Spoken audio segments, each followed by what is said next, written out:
नमः शिवाय। इस अध्याय में आप सुनेंगे कि किस प्रकार भगवान शिव, ब्रह्मा जी और विष्णु के बीच में जिस समय युद्ध चल रहा था, किस प्रकार युद्ध भूमि में भगवान शिव अग्नि स्तंभ के रूप में प्रकट हुए थे। ईश्वर ने कहा, प्यारे बच्चों, तुम लोगों को नमस्कार। मैं आशा करता हूँ कि मेरे आधिपत्य में ब्राह्मण और देवताओं की जाति अपने अपने कर्तव्यों में सफल होगी। हे देवताओं, ब्रह्मा और भगवान विष्णु का युद्ध अत्यंत भयंकर है।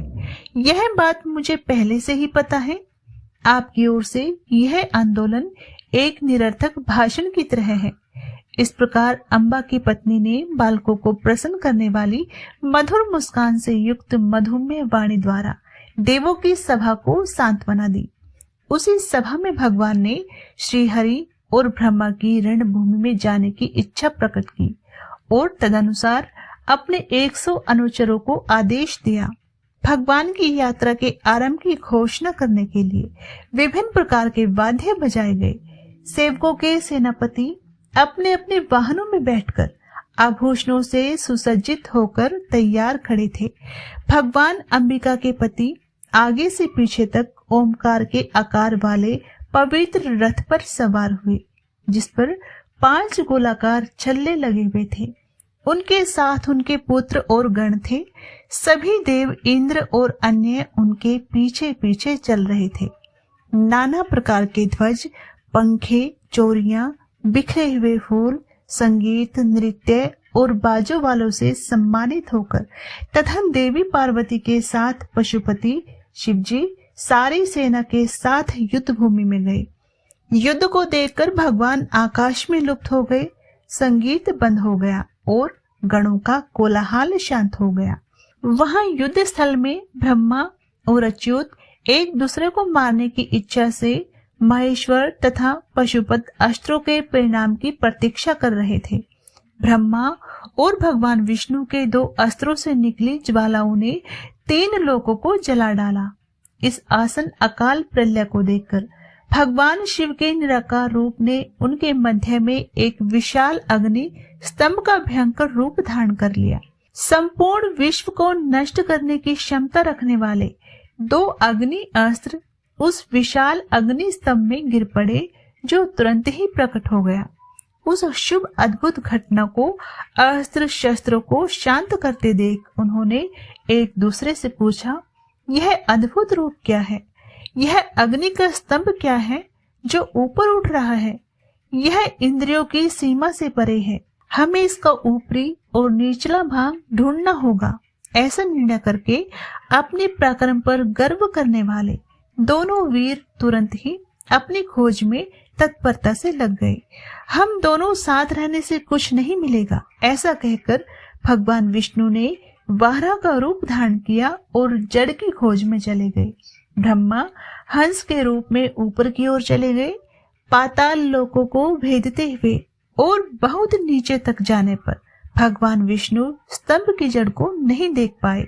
पूरी तरह थक कर वाराह के रूप में भगवान विष्णु पूर्व युद्ध भूमि पर लौट आए।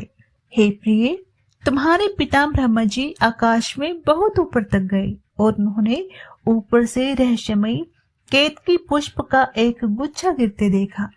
ब्रह्मा और भगवान विष्णु का परस्पर युद्ध देखकर भगवान शिव हंस पड़े। जब उनका सिर हिला तो केतकी का फूल नीचे गिर गया। यद्यपि वह कई वर्षों से नीचे की ओर जा रहा था, फिर भी उसकी सुगंध या चमक में तनिक भी कमी नहीं आई थी। वह फूल उन्हें आशीर्वाद देने के लिए था। तब ब्रह्मा जी ने कहा, हे पुष्पों के स्वामी, आपको किसने धारण किया था? आप क्यों गिर रहे हैं? मैं हंस का रूप धारण करके शिखर को खोजने आया हूँ।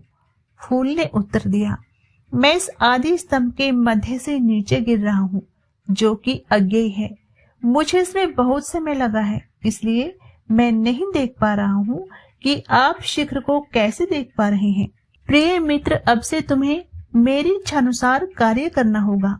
विष्णु की उपस्थिति में तुम्हें ऐसा कहना होगा कि हे अच्युत, स्तंभ का शीर्ष ब्रह्मा ने देखा है, मैं इसका साक्षी हूँ।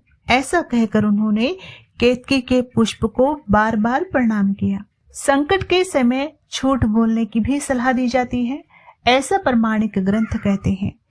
वापस मूल स्थान पर जब ब्रह्मा ने भगवान विष्णु को वहां अत्यंत थका हुआ तथा सुखहीन देखा तो वे प्रसन्नता से नाचने लगे।